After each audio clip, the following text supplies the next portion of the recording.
प्यारे दोस्तों नमस्कार। मैं मोहिनी आपका स्वागत करती हूँ। हिंदी साहित्य का संपूर्ण इतिहास की क्लासेस चल रही है और हम उसमें देख रहे हैं आदिकाल में रासो साहित्य को।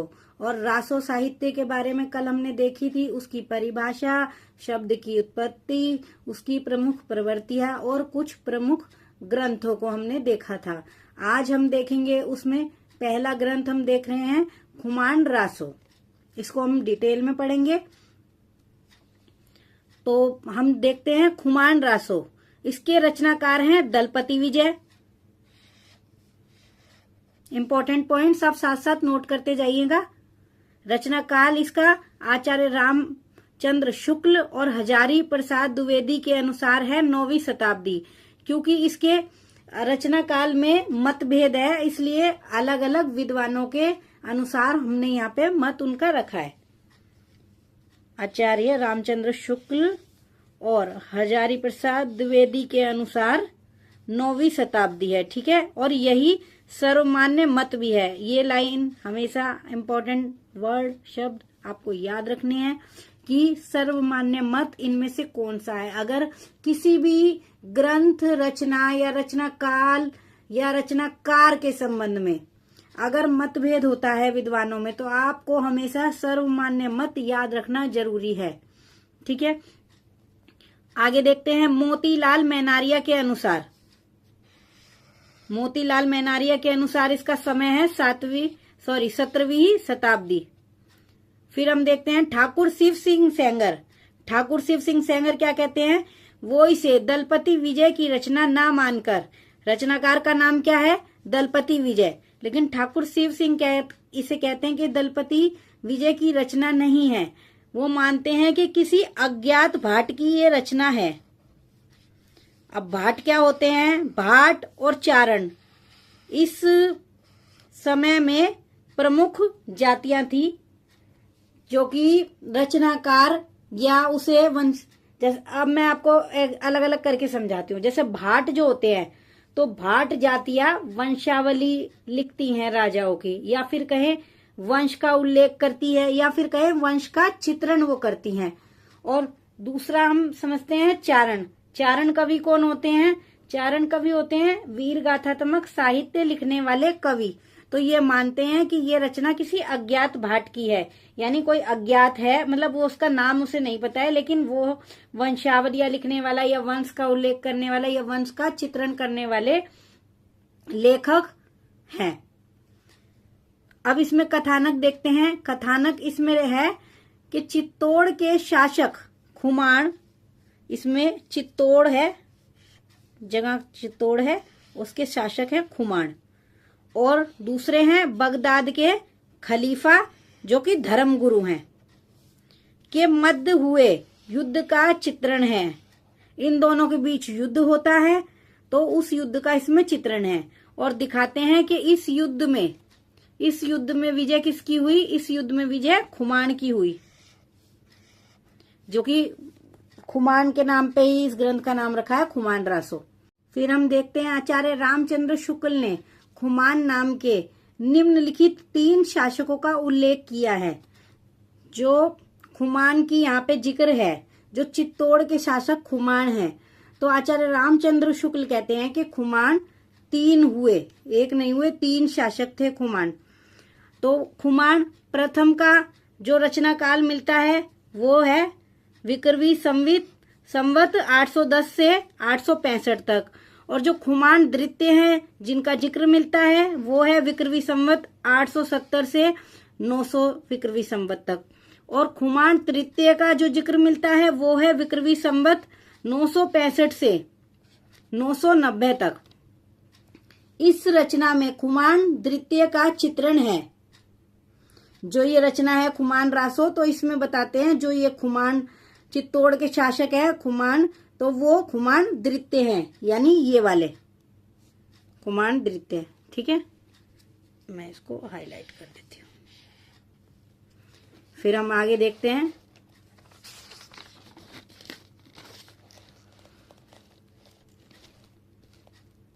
आगे हम देखते हैं इसके बारे में विशेष तथ्य। इसमें लगभग 5000 छंद हैं। इंपॉर्टेंट है, याद रखना। इसकी भाषा राजस्थानी हिंदी है। इसकी हस्तलिखित प्रति पांडुलिपि, मतलब हाथ से लिखी जाने वाली प्रतिलिपि को पांडुलिपि कहा जाता था। पूना संग्रहालय में वो संरक्षित है, यानी संभाल कर रखी हुई है, उसे सुरक्षा प्रदान की हुई है। इसे हिंदी का प्रथम जय काव्य कहा जाता है। इंपॉर्टेंट, अगर क्वेश्चन आ जाएगा एग्जाम में, हिंदी का प्रथम जय काव्य किसे कहा जाता है, तो आपको पता होना चाहिए खुमान रासो को। इसमें खुमान द्वारा किए गए 24 युद्धों का उल्लेख है। जो चित्तौड़ के शासक हैं खुमान, उनके कितने युद्धों का वर्णन है यहाँ पे? 24। फिर हम देखते हैं खुमान रासो के संबंध में विद्वानों के कथन, यानी जो विद्वान है वो खुमान रासो के संबंध में क्या कथन कहते हैं, क्या उनकी मान्यता है। तो पहला हम देखते हैं आचार्य रामचंद्र शुक्ल का ये कथन है। ये कह रहे हैं कि यह कहा नहीं जा सकता कि इस समय जो खुमान रासो मिलता है उसमें कितना अंश पुराना है। उसमें महाराणा प्रताप सिंह तक का वर्णन मिलने से यह निश्चित रूप से कहा जा सकता है कि जिस रूप में यह ग्रंथ अब मिलता है वह उसे विक्रमी संवत की 17वीं शताब्दी में प्राप्त हुआ होगा। ये कथन है, कथन थोड़ा लंबा है लेकिन हमें इस कुछ हिंट से इसे याद रखना होगा। मान लो एग्जाम में जैसे क्वेश्चन आ जाए कि किस कथन में महाराणा प्रताप सिंह का जिक्र आया है खुमान रासो के संबंध में, तो आप बताएंगे आचार्य रामचंद्र शुक्ल के कथन में ये जिक्र आया है, या फिर ये कथन आ जाता है तो हम पहचान लेंगे आचार्य रामचंद्र शुक्ल का जो कथन है उसमें महाराणा प्रताप सिंह जी का जिक्र है। ठीक है, फिर दूसरा कथन देखते हैं हम ठाकुर शिव सिंह सेंगर का। तो ठाकुर शिव सिंह क्या कहते हैं? कहते हैं किसी अज्ञातनामा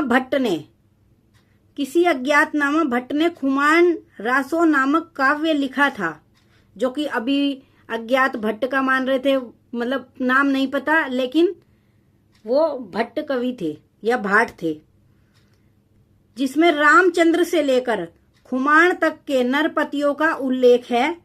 इधर कुछ खुमान रासों की हस्तलिखित प्रतियां मिली है, जिससे नहीं कहा जा सकता है कि दलपति विजय इस ग्रंथ के मूल लेखक हैं या उद्धृता। तो आप ये याद रखेंगे कि जैसे हमने इसको महाराणा प्रताप सिंह का इसमें बताया था, तो ऐसे ही हम याद रखेंगे कि रामचंद्र का किसमें जिक्र आया है या किस कथन में जिक्र आया है जो कि खुमान रासों के संबंध में है, किसका वो कथन है, तो हम कहेंगे ठाकुर शिव सिंह सेंगर का। फिर आगे हम देखते हैं कथन है हजारी प्रसाद द्विवेदी जी का।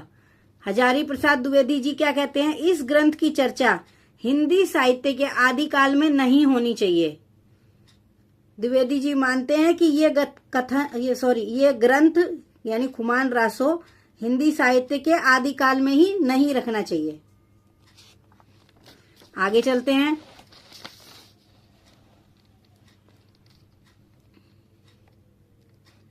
आगे हम देखते हैं खुमान रासो के संबंध में अगरचंद नाहटा के कथन। अगरचंद नाहटा एक विद्वान है, मैंने जिक्र किया होगा इसका, आगे नहीं किया होगा तो आप समझिए। अगरचंद नाहटा भी जैसे आचार्य हजारी प्रसाद द्विवेदी है, रामचंद्र शुक्ल हुए, तो ये विद्वान हुए जो कि इन्होंने साहित्य पर शोध किया, ग्रंथ लिखे या अपनी अपनी मान्यता ये बताई कि नहीं हमारा मत ये है, इसको लेके जितनी हमने रिसर्च की है इस पे। ठीक है, तो खुमान रासो के संबंध में इनके कथन भी इंपॉर्टेंट रहते हैं। तो पहला है, इस ग्रंथ में बप्पा रावल से लगाकर राज सिंह तक का वृतांत है। राजा खुमान का वृतांत विस्तार से होने के कारण इस ग्रंथ का नाम खुमान रासो ही रखा गया है। तो ये लाइन इंपॉर्टेंट है कि अगर क्वेश्चन आ जाए कि किस कारण इस ग्रंथ का नाम खुमान रासो ही रखा गया है, तो राणा खुमान का वृतांत विस्तार से हुआ है, इसी कारण इस ग्रंथ का नाम खुमान रासो है। लेकिन ये भी ध्यान रखना है, साथ में ये कह रहे हैं कि इस ग्रंथ में बप्पा रावल से लगाकर राज सिंह तक का वृतांत है, ये भी हम लाइन याद रख लेंगे बप्पा रावल से लगाकर जयराज सिंह तक, क्योंकि अगर आ जाए अगरचंद नाहटा का कथन इनमें से कौन सा है, तो हमें ये हिंट से हम याद रख सकते हैं जिसमें बप्पा रावल और राज सिंह का जिक्र है। ठीक है, फिर हम देखते हैं इसकी भाषा राजस्थानी है, ये हमने आगे भी पढ़ा था, लेकिन अगरचंद नाहटा का ये कथन है, इसलिए हम अलग से इसको सेपरेटली पढ़ रहे हैं। इसकी भाषा राजस्थानी है। इसके रचयिता तपागच्छीय जैन कवि दौलत विजय हैं, जिनका दीक्षा से पूर्व का नाम दलपत है। ये मान्यता किसकी है? अगरचंद नाहटा की। इसके ये तो पढ़ लिया। इस ग्रंथ का निर्माण काल विक्रमी संवत 1730 से 1760 विक्रमी संवत के मध्य का है। फिर हम देखते हैं खुमान रासों में प्रयुक्त छंद। खुमान रासों में प्रयुक्त छंद हैं दोहा छंद है, सवैया छंद है, कवित्त छंद है। तो आज की क्लास यहीं तक। अगली क्लास में हम आगे के रासो साहित्य पढ़ेंगे, तो पढ़ते रहिए। नमस्कार।